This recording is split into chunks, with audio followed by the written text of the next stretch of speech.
And we'll say that his blood has ran out. We want it to stop before it gets down and starts drawing air into the line. But when it does stop, because I set it for 250, there should be about 25 mils left in the bottom of the bag. I can go ahead and readjust this, just set my volume to be infused for another 20, 25, and just kind of watch it stop before I start drawing air, just to make sure I get all the blood into the line as possible. We don't want to waste any, he needs as much as possible. Then I can pause it after we've ran out our blood. His transfusion is almost done. I would clip off the blood bag line, open the saline line, and then I will go back in to my channel and I will change the volume to be infused, and we'll say 30 mils just to run the rest of the blood out of the line. That should be enough to clear out the blood that's in the line with the saline. Now we'll say that's fine. He's tolerated his transfusion well. I'm just going to go ahead and channel off because I ran the blood out with the saline, only did 30 mils, so he's not getting a bunch of extra fluid because he has a history of CHF. We give him the furosemide. We're trying to get the fluid off. So I'll go ahead and stop that.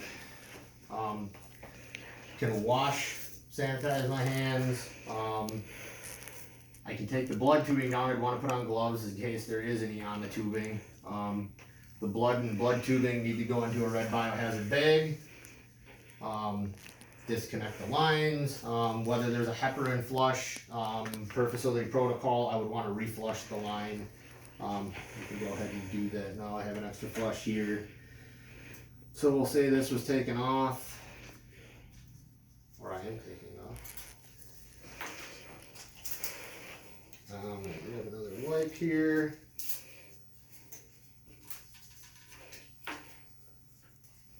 And like I said, it depends. It might be in his orders, it might be facility protocol, but it might be a heparin lock on his line, so that would be something I'd have to look into.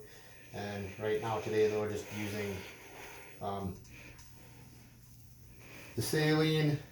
Gonna slowly push through. And he's got it all. And I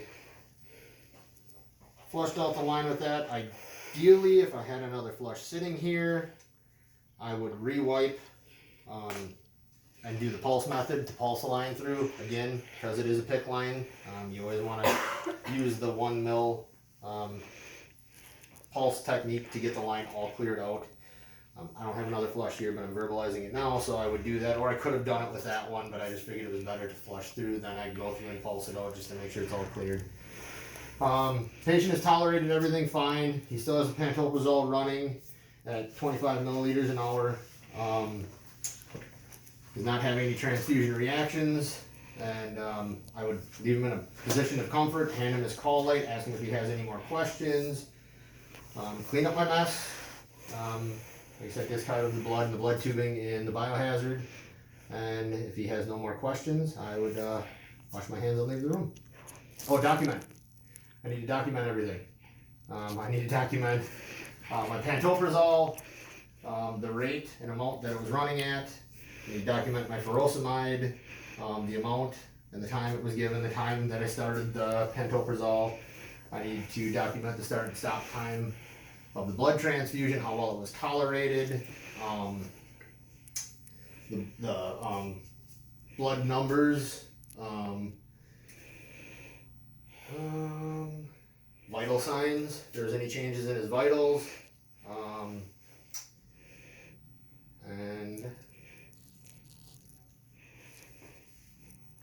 believe that would do it. Yes, document everything I did, times, amounts, rates, and his toleration of it.